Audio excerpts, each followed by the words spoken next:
سلامونه، زه بشیر یم له افغان ټپ څخه تاسو ته د هالندي ژبې ورځني اړین اصطلاحات او جملې له پښتو ژباړې سره وړاندې کوم. Dag, Hallo. verleden tijd, deel 1. Verleden tijd 1. تیره زمانه لومړی برخه. Schrijven. Schrijven. لیکل. Hij schreef een brief. Hij schreef een brief. هغه یو لیک ولیکه. En zij schreef een kaart. En zij schreef een kaart. او هغې یو کارت ولیکه. Lezen. Lezen. لوستل. Hij las een tijdschrift. Hij las een tijdschrift. هغه یوه مجله ولوسته. En zij las een boek. En zij las een boek. او هغې یو کتاب ولوست. Nemen. Nemen. اخیستل. Hij nam een sigaret. Hij nam een sigaret. هغه یو سګرټ اخیستی.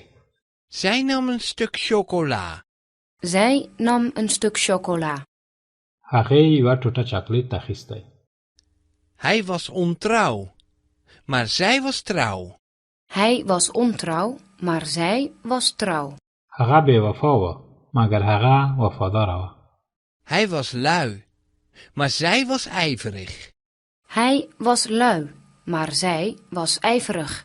هغه سست یا لټ و مګر هغه چالاکه وه. Hij was arm. Maar zij was rijk. Hij was arm, maar zij was rijk. هغه غریب و مګر هغه بډایه یا شتمنه وه. Hij had geen geld, maar schulden. Hij had geen geld, maar schulden. هغه پیسې نه درلودې. هغه مفلس و. Hij had geen geluk, maar pech. Hij had geen geluk, maar pech. هغه بختور نه و مګر هغه بدبخته و. Hij had geen succes, maar tegenslag. Hij had geen succes, maar tegenslag. هغه هیڅ بریا نه درلوده مګر هغه مغلوب و. Hij was niet tevreden, maar ontevreden. Hij was niet tevreden, maar ontevreden. هغه خوښ نه و مګر هغه ناخوښه و. Hij was niet gelukkig, maar ongelukkig. Hij was niet gelukkig, maar ongelukkig. هغه خوشبخته نه و ولی بدبخته و. Hij was niet sympathiek, maar onsympathiek. Hij was niet sympathiek, maar onsympathiek. هغه خواخوږی نه و مګر هغه بېرحمه و. راځئ دا جملې یو ځل بیا له سره واورو. تاسو ته هم وخت درکوو چې په هالندي ژبه جمله تکرار کړئ.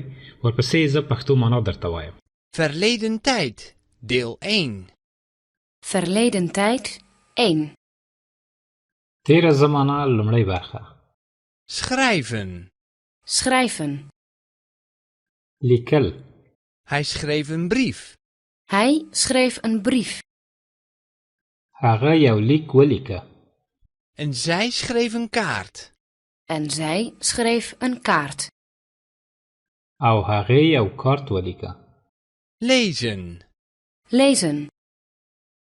لوستل. Hij las een tijdschrift. Hij las een tijdschrift. هغه یوه مجله ولوسته. En zij las een boek. En zij las een boek. او هغې یو کتاب ولوست. Nemen. Nemen. اخیستل. Hij nam een sigaret.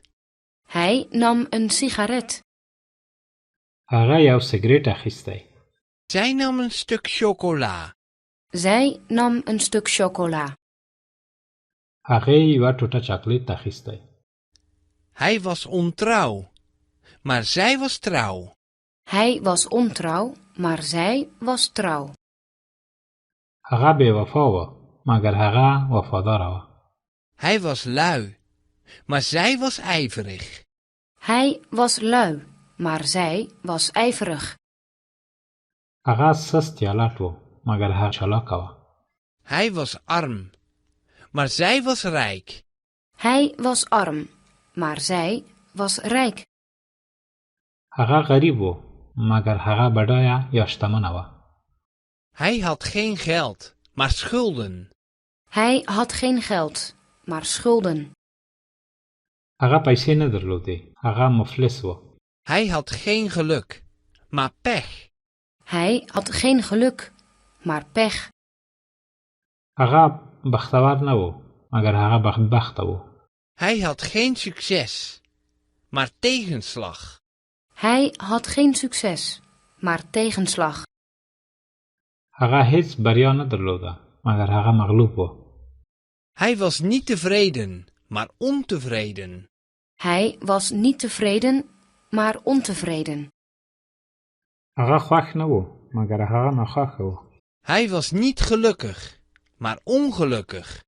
Hij was niet gelukkig, maar ongelukkig. هغه خوشبخته نه و ولی بدبخته و. Hij was niet sympathiek, maar onsympathiek. Hij was niet sympathiek, maar onsympathiek. هغه خواخوږی نه و مګر هغه بېرحمه و. دا و زموږ د نن ورځې درس. تر بیا د خدای په امان. Dag! Tot ziens.